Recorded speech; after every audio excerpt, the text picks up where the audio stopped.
Hello नमस्कार दोस्तों, आप देख रहे हैं पीपीटी न्यूज और मैं हूं आपके साथ संजय रामफल। करते हैं आज देश विदेश भारत की तमाम खबरों की तरफ रुख। कैसा रहेगा मौसम, अरविंद केजरीवाल के बाहर आने से क्या पड़ेगा इलेक्शन पर इफेक्ट, वो तमाम जानकारी हमारे इस बुलेटिन में बने रहिए हमारे साथ। 11 मई 2024 को वैशाख माह के शुक्ल पक्ष की चतुर्थी तिथि है। इस तिथि पर मृगशीर्ष नक्षत्र और सुकर्मा योग का सहयोग रहेगा। दिन के शुभ मुहूर्त की बात करें तो शनिवार को अभिजीत मुहूर्त 11:53 से 12:41 तक है। राहुल काल 10:36 तक रहेगा। चंद्रमा मिथुन राशि में मौजूद रहेंगे। राष्ट्रीय अंतरिक्ष मौसम विभाग केंद्र ने इस सप्ताहांत के लिए एक गंभीर भूकंपीय तूफान की चेतावनी जारी की है, जो लगभग 20 वर्षों में पहली बार है। यह चेतावनी 5 कोरोनल मास इंजेक्शन के पृथ्वी की ओर आने की निरीक्षण के बाद दी गई है, जिसके शुक्रवार तक पहुंचने की उम्मीद है। वैज्ञानिकों ने पृथ्वी से कहीं बड़े एक सनस्पॉट समूह से कई मजबूत फ्लेयर्स का पता लगाया है और अधिक गतिविधियों की संभावना है। SWPC ने चेतावनी दी है कि संयुक्त राज्य अमेरिका और आसपास के क्षेत्रों में बिजली संचार और उपग्रह संचालन जैसी सेवाओं में व्यवधान आ सकता है यदि G4 भू चुंबकीय तूफान आता है। आज से उत्तराखंड 4 धाम में यात्रा का आरंभ हो गया है, जिसमें गंगोत्री, यमुनोत्री और केदारनाथ मंदिरों ने सुबह 6:55 से तीर्थयात्रियों का स्वागत किया। बद्रीनाथ मंदिर 12 मई को यात्रा में शामिल होगा। ठंड के बावजूद 10,000 भक्त केदारनाथ के पास गौरीकुंड पहुंच चुके हैं। पिछले साल के 55 लाख यात्रियों के बाद इस साल दैनिक सीमा निर्धारित की गई है। केदारनाथ में 15,000, बद्रीनाथ में 16,000, यमुनोत्री में 9,000 और गंगोत्री में 11,000। सुरक्षा के लिए 400 से अधिक चिकित्सा पेशेवर मौजूद हैं और स्वास्थ्य विभाग ने अनुकूल के लिए 7 दिन के प्रवास की सिफारिश की है। तीर्थयात्री अब नए टावरों के माध्यम से 4G और 5G नेटवर्क का आनंद ले सकते हैं। साथ ही केदारनाथ में वाईफाई की सुविधा भी उपलब्ध है। लोकसभा चुनाव में नरेंद्र मोदी की लहर नहीं दिखती, पर उनके वोटरों में नाराजगी भी नहीं है। नतीजे सच में चौंकाएंगे। तेजस्वी यादव बार बार कह रहे हैं कि इस बार लोकसभा चुनाव के नतीजे चौंकाने वाले होंगे। संभव है कि जातीय ध्रुवीकरण का थोड़ा लाभ आरजेडी को मिल जाए। पिछले चुनाव में शून्य पर रहे आरजेडी को कुछ सीटें मिल जाएं, पर पिछले 2 चुनाव में नरेंद्र मोदी के साथ रहे वोटर उनका साथ छोड़ देंगे। इसकी कोई वजह नहीं दिखती। आरजेडी नेता तेजस्वी यादव कहते हैं कि लोकसभा चुनाव के नतीजे चौंकाएंगे। अपनी हर सभा में बड़े आत्मविश्वास के साथ वे यह बात कहते हैं। इंडियन अलायंस के अन्य नेता भी तेजस्वी की तरह ही दावे कर रहे हैं। इससे एनडीए के नेता बितक जाते हैं। तेजस्वी का यह कॉन्फिडेंस स्वाभाविक है, इसलिए कि पिछले चुनाव में तो कांग्रेस ने 1 सीट पर जीत हासिल भी की थी, पर आरजेडी या ईडी अलायंस में शामिल दूसरे दलों का खाता भी नहीं खुल पाया था। यानी इस बार आरजेडी का खाता खुल जाए तो वह चौंकाने वाली बात ही तो होगी। पर तेजस्वी के दावे पर एनडीए नेताओं का बिदकना समझ में नहीं आता।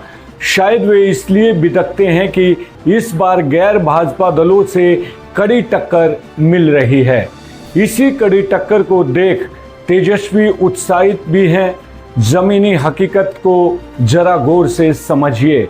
हालांकि जमीनी हकीकत ठीक वैसी ही है जैसी 2014 या 2019 के लोकसभा चुनाव में थी। यानी मोदी की अंधभक्ति का उल्हाना झेलने के बावजूद भाजपा का वोट बैंक आज भी अक्षुण्ण है। मोदी का वोट बैंक नौकरी के लालच में या महंगाई से मुक्ति के लिए नहीं बना था। मोदी में उनके वोटरों ने हिंदुत्व की जो छवि गोधरा कांड के दिनों में देखी थी, उसी के आधार पर लोगों ने मोदी को मजबूत बनाने का मन बनाया था। उसमें आज भी उन्हें कोई कमी नहीं दिख रही है।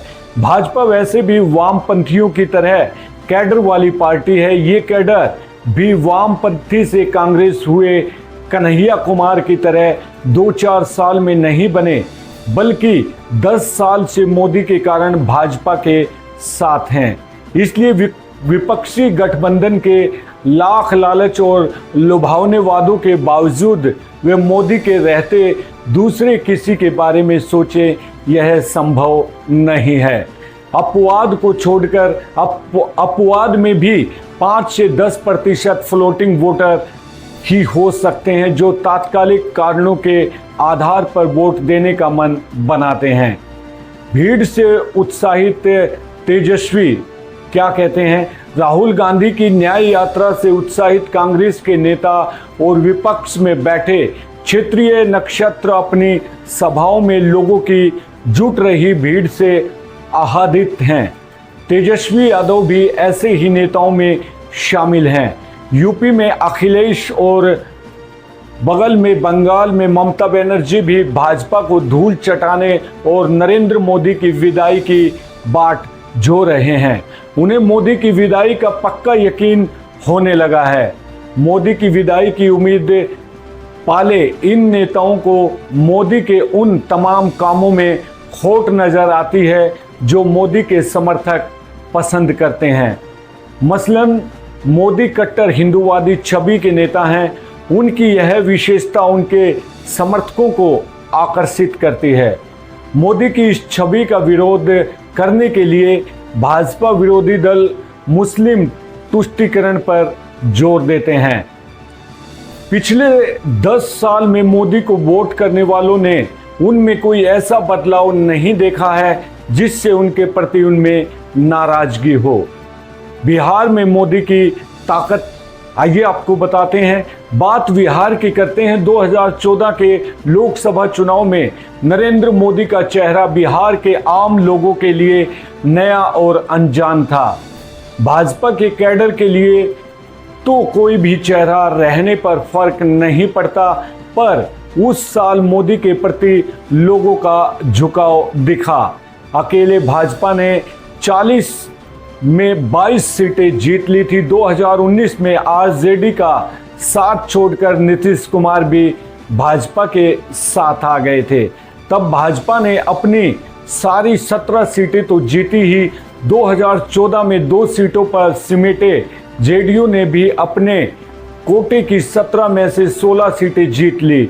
लोकजपा भी अपने कोटे की सभी 6 सीटें जीत गई थी। मसलन 40 में से 39 सीटें एनडीए ने जीत ली थी। आरजेडी को शून्य पर आउट होना पड़ा था। अगर ईडी अलायंस के नेता यह कहते हैं कि 2014 में नरेंद्र मोदी इसलिए सत्ता में आ गए थे कि उन्होंने महंगाई खत्म करने, 2 करोड़ लोगों को रोजगार देने और हर आदमी के खाते में 15 लाख रुपए भेजने का वादा किया था। 2019 तक ऐसा कुछ नहीं हुआ। फिर मोदी 2014 से अधिक ताकतवर होकर 2019 में उभरे। भाजपा ने 2014 में 282 सीटों पर जीत दर्ज की थी, तो 2019 में उसकी सीटें 303 पर पहुंच गई। भाजपा और मोदी की यही ताकत है जिसका अंदाजा न तो विरोधियों को है और न ही राजनीतिक विश्लेषक ही इसका सही आंकलन कर पा रहे हैं। विपक्ष का जानिए जनाधार। जी हाँ, यूपी में समाजवादी पार्टी विपक्ष की अग्रणी पार्टी है, तो बिहार में आरजेडी, बंगाल की बात करें तो टीएमसी लीड रोल में है। हालांकि टीएमसी ने सूबे में किसी भी विपक्षी दल से तालमेल नहीं किया है, पर राष्ट्रीय स्तर पर टीएमसी नेता और सीएम ममता बनर्जी अपने को ईडी अलायंस का हिस्सा बताती हैं। विपक्षी इन पार्टियों का अपने अपने राज्यों में जनाधार भी है, पर यह जनाधार मोदी के मुकाबले 2 मौकों पर कारगर साबित नहीं हुआ तो इस बार उसके कारगर होने का कोई तार्किक आधार नहीं दिखता। मोदी ने अपने 10 साल के कार्यकाल में ऐसा कुछ तो किया नहीं है जो उनके वोटरों को उनके विमुख होने को बाध्य करता हो। मोदी का जो आकर्षण है वो बरकरार है। मोदी के आकर्षण को समझने के लिए इसका एक नमूना देखिए।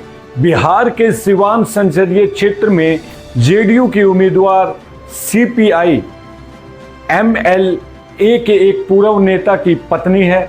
सामने आरजेडी के प्रत्याशी के अलावा निर्दलीय उम्मीदवार भूतपूर्व सांसद शहाबुद्दीन की पत्नी है। पिछड़ी और दलित जातियों के लोग सीपीआई एमएल के साथ रहते आए हैं तो स्वर्ण उससे खार खाते रहे हैं। उस इलाके के स्वर्ण मतदाता राजकिशोर सिंह कहते हैं, जो भी हो मोदी के नाम पर जेडीयू को वोट तो देना ही पड़ेगा, भले ही उम्मीदवार का जुड़ाव सीपीआई एमएलए से रहा है। यही है मोदी के प्रति विरोधियों के लहजे में अंधभक्ति।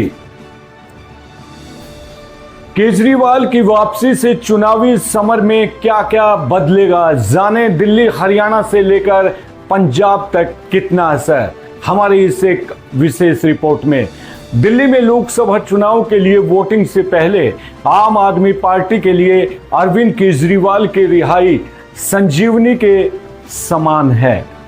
सुप्रीम कोर्ट की तरफ से 1 जून तक अंतरिम जमानत के आदेश के बाद केजरीवाल आखिरकार जेल से बाहर आ चुके हैं।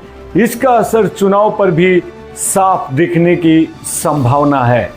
दिल्ली में 25 मई को लोकसभा चुनाव के लिए वोट डाले जाएंगे।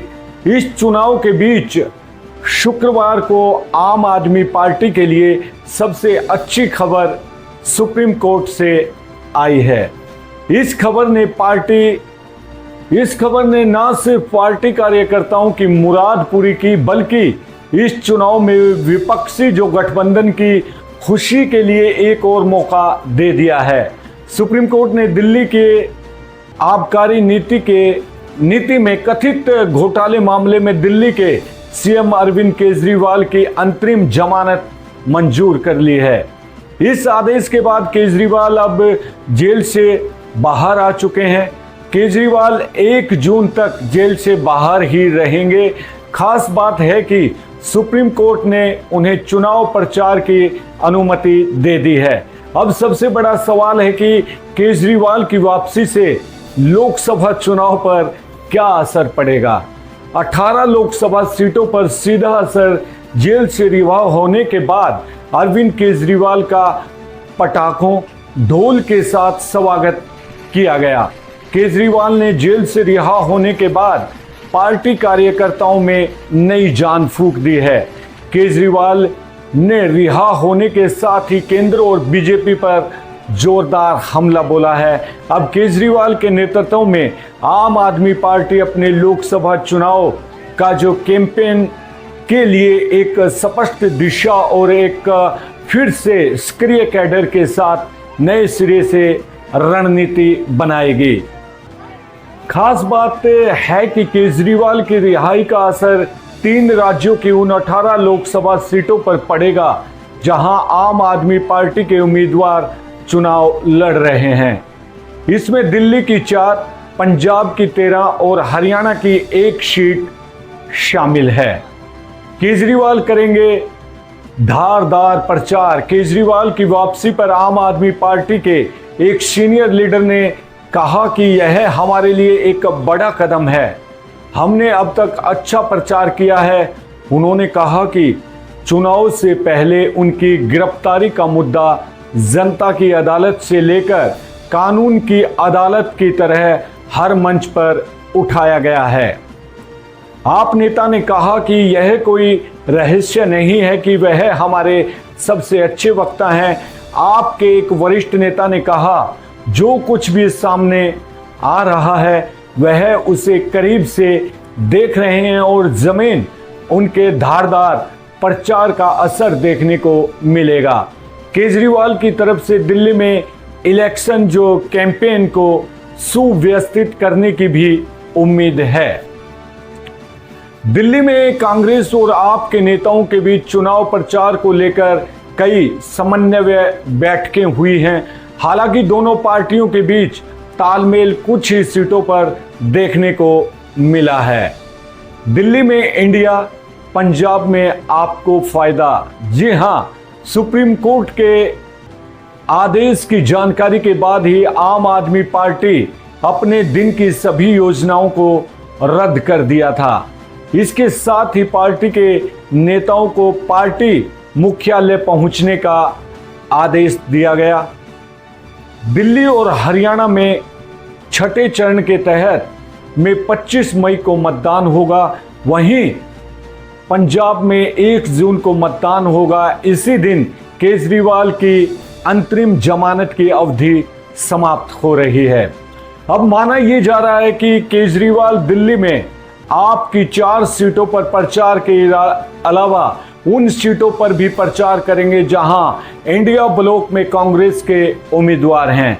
ऐसे में दिल्ली में बीजेपी के खिलाफ इंडिया को फायदा मिल सकता है। इसके अलावा पंजाब में केजरीवाल के साथ साथ पार्टी के लिए भी बड़ा फोकस क्षेत्र होगा। यह एक ऐसा राज्य है जहां आप कांग्रेस के साथ गठबंधन में नहीं बल्कि अधिक सीटों पर चुनाव लड़ रही है। पंजाब के मुख्यमंत्री भगवंत मान अब तक राज्य में मोर्चा संभाले हुए हैं। बदल जाएगा पार्टी का नारा, जेल का जवाब वोट से। अरविंद केजरीवाल की गिरफ्तारी के बाद से आम आदमी पार्टी का प्रचार अभियान इस नारे को केंद्र में रखकर चलाया जा रहा था। आम आदमी पार्टी के अनुसार गिरफ्तारी के बाद से पार्टी के लोगों की सहानुभूति का पूरा फायदा मिल रहा था। पार्टी की तरफ से रोड शो या पब्लिक मीटिंग में लोग बड़ी संख्या में घरों से बाहर निकल रहे थे। अब चूंकि केजरीवाल रिहा हो गए हैं तो पार्टी के प्रचार लाइन में बदलाव देखने को मिलेगा। पार्टी अब सीएम की वापसी के बाद नए सिरे से रणनीति भी बनाएगी। भारत सरकार ने साइबर अपराध और वित्तीय धोखाधड़ी से लड़ने के लिए एक बड़ा कदम उठाया है। आइए आपको बताते हैं। दूरसंचार विभाग, गृह मंत्रालय, MHA और राज्य पुलिस ने मिलकर टेलीकॉम ऑपरेटरों को 28,200 मोबाइल हैंडसेट्स को ब्लॉक करने का आदेश दिया है। ये हैंडसेट्स साइबर अपराधों में प्रयोग होने के बाद MHA और राज्य पुलिस के विश्लेषण में पहचाने गए थे। डॉट ने इन हैंडसेट्स से जुड़े 20 लाख मोबाइल कनेक्शनों की पुनः पुष्टि करने के भी निर्देश दिए हैं और इस प्रक्रिया में विफल होने वाले कनेक्शनों को डिस्कनेक्ट किया जाएगा। यह कदम जन सुरक्षा और देश के डिजिटल पर्यावरण की रक्षा के प्रति संकल्पित एकता को दर्शाता है। एक संबंधित घटना में डॉट ने एक वित्तीय घोटाले में शामिल एक फोन नंबर को डिस्कनेक्ट किया और 20 संबंधित मोबाइल हैंडसेट्स को ब्लॉक किया है। साथ ही जनता को सोशल मीडिया पर पूरा क्रिकेट कप्तान MS धोनी का रूप धारण करने वाले धोखेबाजों से सावधान रहने की भी चेतावनी दी गई है। कर्नाटक के कोडागु जिले में एक भयानक घटना में 32 वर्षीय प्रकाश नामक व्यक्ति ने कथित रूप से 16 वर्षीय मीना नामक लड़की का सिर काट दिया। क्योंकि उसकी उम्र कम होने के कारण उनकी शादी स्थगित कर दी गई थी। यह घटना गुरुवार को शुरलब्बी गांव में हुई, जहां प्रकाश अभी भी लापता है। दोनों परिवारों ने तय किया था कि मीना के 18 वर्ष होने तक वे शादी का इंतजार करेंगे। इसके बावजूद प्रकाश ने मीना के माता पिता पर हमला किया और उसे उसके घर के बाहर मार डाला। प्रकाश का शव उसके घर के पास लटका हुआ पाया गया, लेकिन लड़की का सिर अभी भी लापता है। पुलिस इस हत्या के मकसद की जांच कर रही है और उन्होंने भारतीय दंड संहिता और बाल यौन अपराधों के खिलाफ संरक्षण अधिनियम के तहत आरोप दर्ज किए हैं। केंद्रीय गृह मंत्री अमित शाह ने पश्चिम बंगाल की सत्तारूढ़ पार्टी मुख्यमंत्री ममता बनर्जी के नेतृत्व वाली तृणमूल कांग्रेस टीएमसी पर आरोप लगाया है और अमित शाह ने कहा है कि टीएमसी का मतलब तुष्टीकरण माफिया भ्रष्टाचार है। राणाघाट और वीरभूम लोकसभा क्षेत्रों में रैलियों के दौरान शाह ने यह भी दावा किया है कि संदेश खाली मुद्दे पर टीएमसी की चुप्पी वोट बैंक की राजनीति के कारण थी। उन्होंने आरोप लगाया है कि संदेश खाली में महिलाओं को उनके धर्म के कारण प्रताड़ित किया गया है और वादा किया है कि भाजपा यह सुनिश्चित करेगी कि अपराधियों को जेल हो। शाह ने टीएमसी के नारे मां माटी मानुस की भी आलोचना की है और सुझाव दिया है कि यह अब मुल्ला मदरसा माफिया का प्रतिनिधित्व करता है।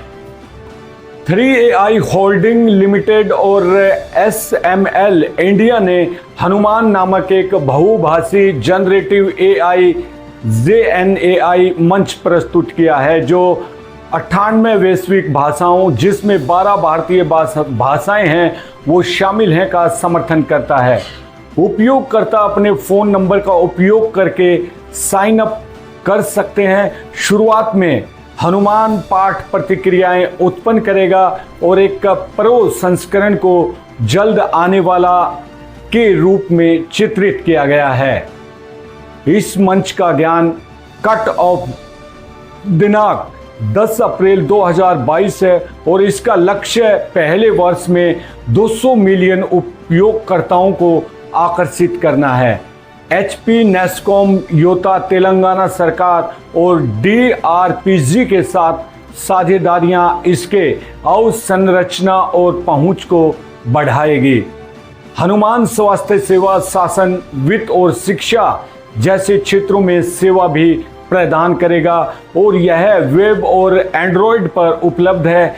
जल्द ही iOS ऐप की उम्मीद है। यह खुला स्रोत है और उद्यम समाधानों दोनों को प्रदान करता है, जिसमें भारतीय भाषा वक्ताओं के समावेदिता और सुलभता पर ध्यान केंद्रित है।